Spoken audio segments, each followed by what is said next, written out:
A isca de Satanás, capítulo 10.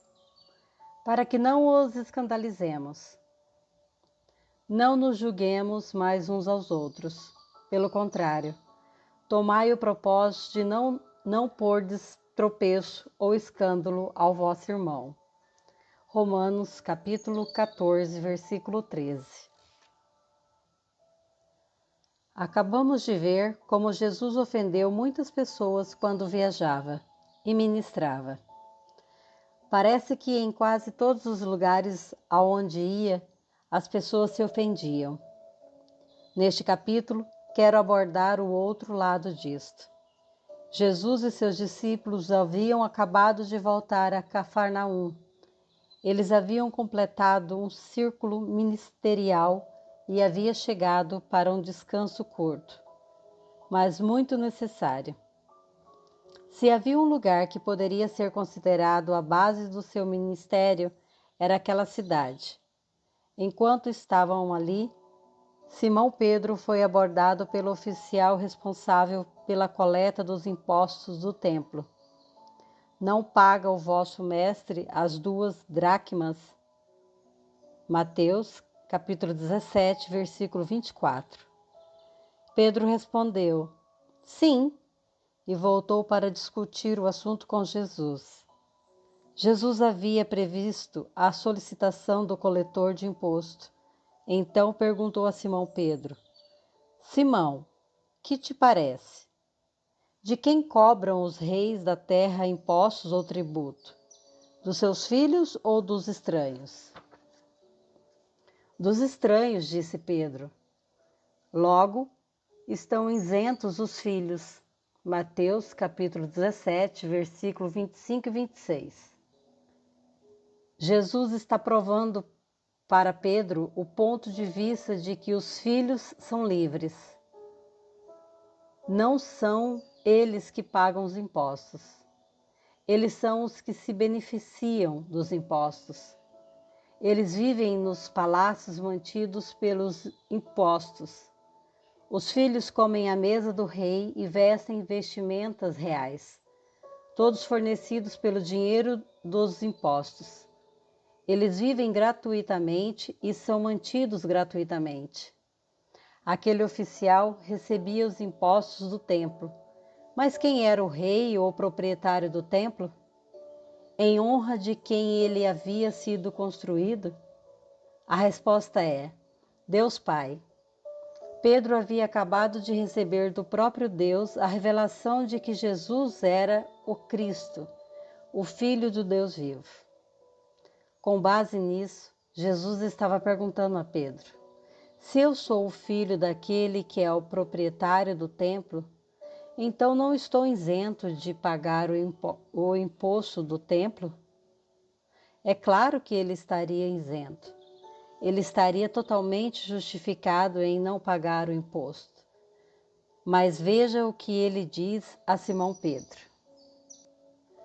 Mas, para que não os escandalizemos, vai ao mar, lança o anzol e o primeiro peixe que fisgar, tira-o. E abrindo-lhe a boca, acharás um estáter. Toma-o e entrega-lhes por mim e por ti. Mateus capítulo 17, versículo 27. Ele havia acabado de provar a sua liberdade, mas para não ofender ninguém, ele disse a Pedro, vamos pagar. Esta era outra confirmação da sua liberdade quando ele instruiu Pedro a ir pescar e pegar o primeiro peixe que fisgasse. Na boca do peixe ele encontraria o dinheiro. Deus, Pai, havia providenciado o dinheiro do imposto. Jesus é o Senhor da terra. Ele é o Filho de Deus. A terra e tudo o que nela existe foram criados por ele e estão sujeitos a ele. Portanto, ele sabia que o dinheiro estaria na boca daquele peixe. Ele não tinha de trabalhar para ter aquele dinheiro porque ele era o filho. E, no entanto, ele optou por pagar o imposto e não ofender ninguém. Será que este é o mesmo Jesus que vimos no último capítulo, ofendendo as pessoas e não se desculpando por isso? Ele provou ser isento do pagamento do imposto do templo, mas disse: para que não os escandalizemos, vá e pague. Parece haver uma certa incoerência, certo? A nossa resposta está no versículo seguinte. Naquela hora, aproximaram-se de Jesus os discípulos, perguntando: quem é, porventura, o maior no reino dos céus? E Jesus, chamando uma criança, colocou-a no meio deles e disse: em verdade vos digo que se não vos converterdes e não vos tornardes como criança, de modo algum estareis no reino dos céus. Portanto, aquele que se humilha como esta criança, esse é o maior no reino dos céus. E quem receber uma criança, tal como esta, em meu nome, a mim me recebe. Mateus capítulo 18, versículo 1 ao 4. A expressão-chave aqui é aquele que se humilhar. Um pouco mais tarde, Jesus ampliou isto dizendo: quem quiser tornar-se grande entre vós, será esse o que vos sirva, tal como o Filho do Homem, que não veio para ser servido, mas para servir e dar a sua vida em resgate por muitos. Mateus capítulo 20, versículo 26 a 28. Uau, que declaração! Ele não veio para ser servido, mas para servir. Ele era o Filho, ele era livre, ele não devia nada a ninguém. Ele não estava sujeito a nenhum homem, mas ele decidiu usar a sua liberdade para servir. Livre para servir. Somos exortados no Novo Testamento como filhos de Deus a imitar nosso irmão, a ter a mesma atitude que vemos em Jesus. Porque vós, irmãos, fostes chamados à liberdade, porém não useis da liberdade para dar ocasião à carne. Sede antes servos uns dos outros pelo amor. Gálatas, capítulo 5, versículo 13. Outra palavra para liberdade é privilégio. Não devemos usar a nossa liberdade ou nossos privilégios como Filho de Deus vivo para servir a nós mesmos. A liberdade deve ser usada para servir aos outros. Há liberdade em servir e cativeiro na escravidão. Um escravo é alguém que tem de servir, ao passo que um servo é alguém que vive para servir. Vamos ver algumas diferenças entre a atitude de um escravo e a de um servo. O escravo tem de fazer, o servo consegue fazer. O escravo faz o mínimo necessário, o servo atinge o potencial máximo. O escravo caminha 1 milha, o servo caminha a 2ª milha. O escravo se sente roubado, o servo dá. O escravo é preso, o servo é livre. O escravo luta por seus direitos, o servo abre mão de seus direitos. Vi muitos cristãos servirem com uma atitude de ressentimento. Eles dão com amargura e reclamam quando pagam seus impostos. Eles ainda vivem como escravos de uma lei da qual foram libertos. Eles continuam sendo escravos dentro do seu coração. O mais alarmante é que esta lei é feita a partir do Novo Testamento. Eles não têm o espírito dos mandamentos que Jesus deu. Eles não entenderam que eram livres para servir. Assim, continuam lutando em benefício próprio, em vez de lutarem em benefício de outros. Paulo nos dá um exemplo vivido de confronto com essa atitude em suas cartas a Romanos e aos Coríntios. A liberdade para aqueles crentes foi desafiada pela comida. Paulo começa exortando-os: acolhei o que é débil na fé, não porém para discutir opiniões. Um crê que de tudo pode comer, mas o débil come legumes. Romanos capítulo 14, versículo 1 ao 2. Jesus havia esclarecido que não é o que entra pela boca que contamina, mas sim o que sai da boca. Ao fazer essa declaração, ele considera todos os alimentos limpos para o crente. Marcos, capítulo 7, versículo 18 ao 19. Paulo disse que havia alguns crentes que eram fracos na fé e ainda não podiam comer carne por medo de estarem comendo alimentos que haviam sido sacrificados a ídolo. Embora Jesus houvesse abordado o assunto, essas pessoas ainda não podiam comer carne com a consciência tranquila. No tocante à comida sacrificada a ídolos, sabemos que o ídolo de si mesmo nada é no mundo.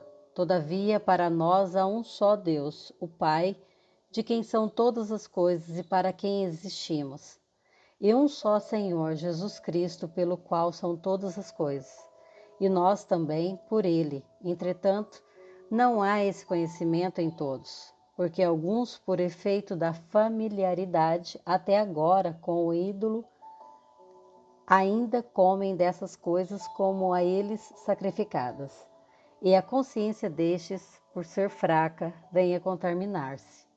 1 Coríntios, capítulo 8, versículo 4 ao 7.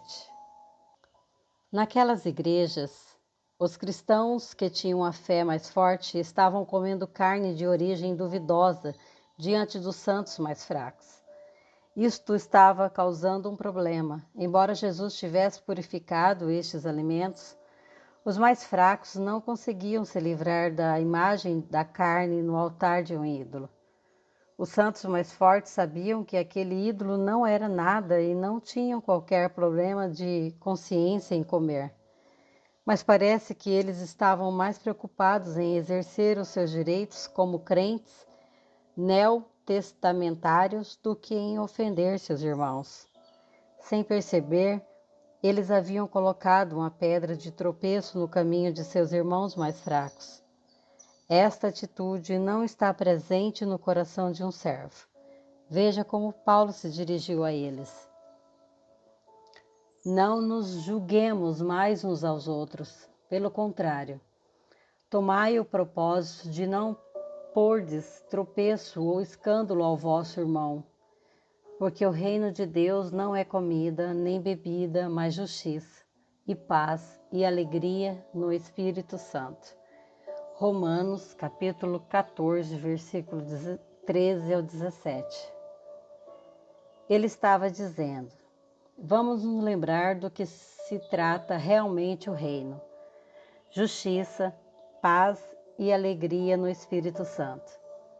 Todos esses benefícios estavam sendo perturbados nos novos crentes.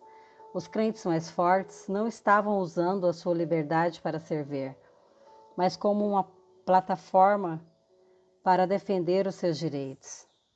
Eles tinham conhecimento da sua liberdade adquirida com o Novo Testamento, mas o conhecimento sem amor destrói.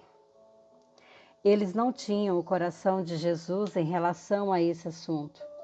Jesus provou seus direitos com relação ao templo a Pedro e aos demais discípulos para exemplificar a importância de abrirmos mão de nossas vidas para servir.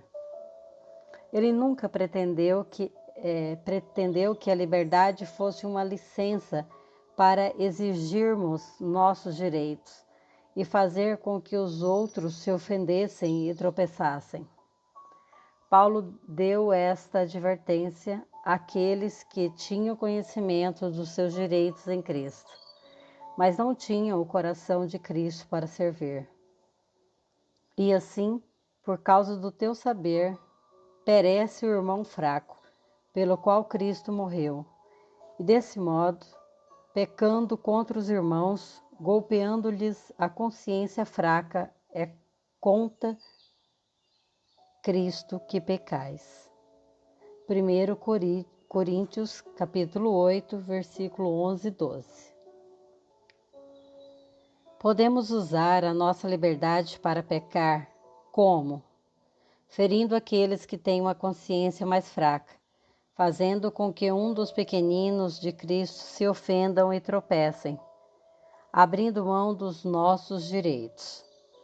Depois que Jesus estabeleceu a sua liberdade com relação ao imposto do templo, ele teve o cuidado de cobrar de seus discípulos a importância da humildade. Qualquer, porém, que fizer tropeçar a um destes pequeninos, que crê em mim, melhor lhe fora que se lhe pendurassem ao pescoço uma grande pedra de moinho, e fosse afogado na profundeza do mar.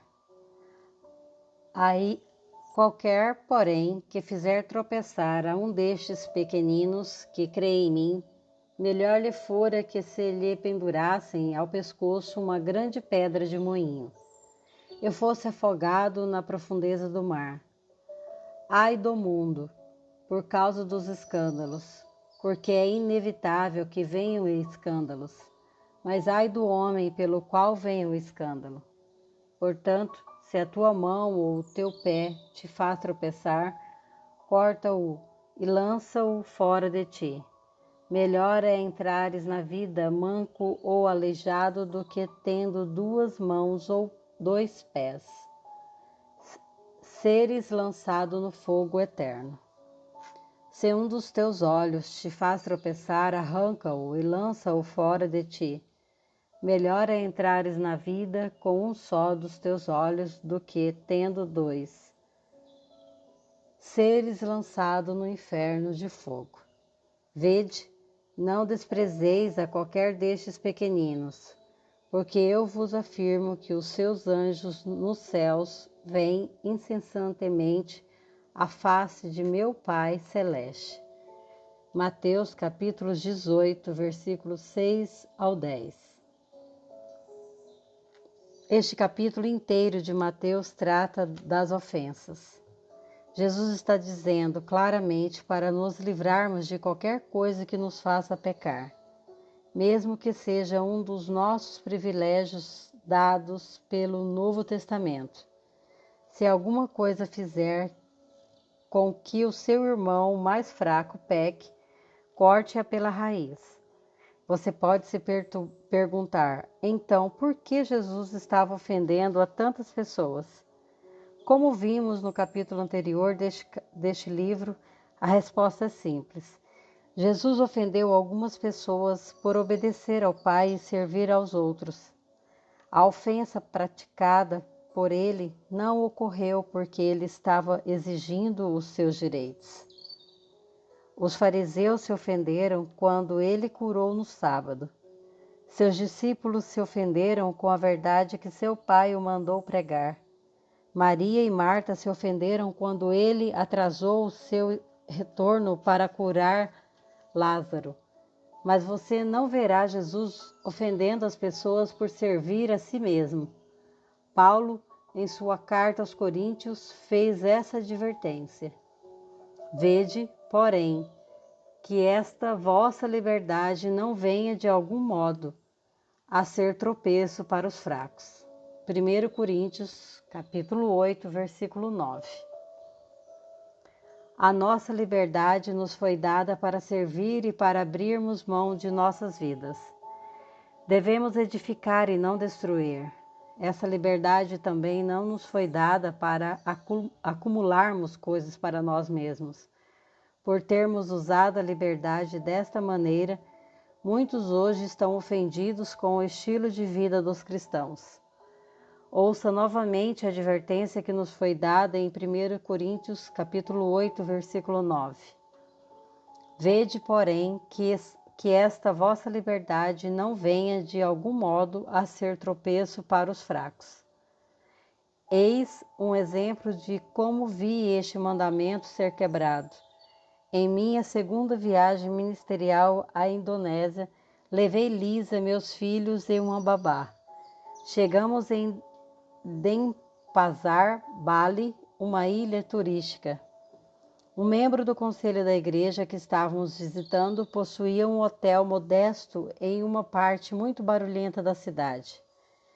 Tínhamos viajado uma longa distância e tínhamos dormido muito pouco. Estávamos exaustos. Naquela noite fomos despertados diversas vezes por barulhos altos e cachorros latindo. Só passamos uma noite ali e não conseguimos descansar o suficiente. No dia seguinte, prosseguimos para Java e ministramos durante as 2 semanas seguintes, seguindo um programa muito atarefado. Só tínhamos um dia livre naquelas 2 semanas e era para viajar. Em um período de 24 horas, ministramos 5 vezes em uma igreja com 30.000 membros. No final da viagem, estávamos programados para voltar por Bali. O pastor nos informou que ficaríamos no hotel do membro do conselho novamente. Não estávamos nada animados em ficarmos naquelas condições novamente, depois de 2 semanas de ministração ininterrupta. No café da manhã, na manhã em que estávamos para partir de Java para Bali, uma senhora adorável ofereceu-se para pagar por nossas acomodações em um dos melhores hotéis turísticos de Bali. Fiquei muito entusiasmado porque eu poderia descansar e ficar em um belo lugar. Quando saímos do restaurante para fazer as malas, Lisa me disse que não se sentia bem em aceitar a oferta daquela senhora. O intérprete e eu discutimos o assunto com ela e dissemos que estava tudo bem em aceitarmos. Mais uma vez no avião de Java para Bali, ela disse que não achava que estávamos fazendo a coisa certa. Fui tolo e não lhe dei ouvidos. Eu disse a ela que aquilo não custaria nada à igreja e que estava tudo bem. Quando chegamos a Bali, ela insistiu mais uma vez, mas eu a ignorei. Quando nos encontramos com o pastor, eu disse a ele que não precisaríamos ficar no hotel do membro do conselho, por causa da oferta daquela senhora. Ele pareceu ficar desconfortável com o que eu havia dito, então perguntei a ele o que havia de errado. Felizmente, ele se abriu comigo e disse: John, isto ofenderá o membro do conselho e a sua família. Eles já reservaram o quarto para você e eles estão lotados para esta noite. Aparentemente, eu também havia ofendido o pastor por não apreciar o que eles haviam preparado para nós. Finalmente, eu disse a ele que ficaríamos no hotel do membro do conselho e que desistiríamos da oferta da senhora. O Senhor tratou comigo por causa da minha atitude. Eu sabia que o pastor estava magoado. Vi que exigir os meus direitos havia ofendido aquele irmão e que aquilo era errado, era pecado. Pedi que ele me perdoasse, ele me perdoou. Espero não ter de aprender essa lição novamente. O teste da edificação. O apóstolo Paulo, ao escrever aos Romanos, resumiu o coração de Deus sobre o assunto. Assim, pois, seguimos as coisas da paz e também as da edificação de uns para com os outros. Romanos, capítulo 14, versículo 19. Deve ser nosso alvo não fazer com que os outros tropecem por causa da nossa liberdade. O que fazemos pode até ser permissível de acordo com as Escrituras, mas pergunte a si mesmo: isto visa a edificação dos outros ou a minha? Todas as coisas são lícitas, mas nem todas convêm. Todas são lícitas, mas nem todas edificam. Ninguém busca o seu próprio interesse, e sim o de outrem. Portanto, quer comais, quer bebais ou façais outras coisa qualquer, fazei tudo para a glória de Deus. Não vos torneis causa de tropeço nem para judeus, nem para gentios, nem tampouco para a igreja de Deus. Assim como também eu procuro em tudo ser agradável a todos, não buscando o meu próprio interesse, mas o de muitos, para que sejam salvos. 1 Coríntios, capítulo 10, versículo 23 ao 33. Eu o encorajo a permitir que o Espírito Santo ilumine cada área da sua vida através dessa passagem das Escrituras. Permita que ele lhe mostre quaisquer motivações ou interesses ocultos que sejam para seu proveito e não para o proveito de outros. Não importa que área da vida você pretende seguir, aceite o seu desafio de viver como servo de todos. Use a sua liberdade em Cristo para libertar outros e não para garantir os seus direitos. Esta foi uma das diretrizes do ministério de Paulo, que escreveu: não dando nós nenhum motivo de escândalo em coisa alguma, para que o ministério não seja censurado.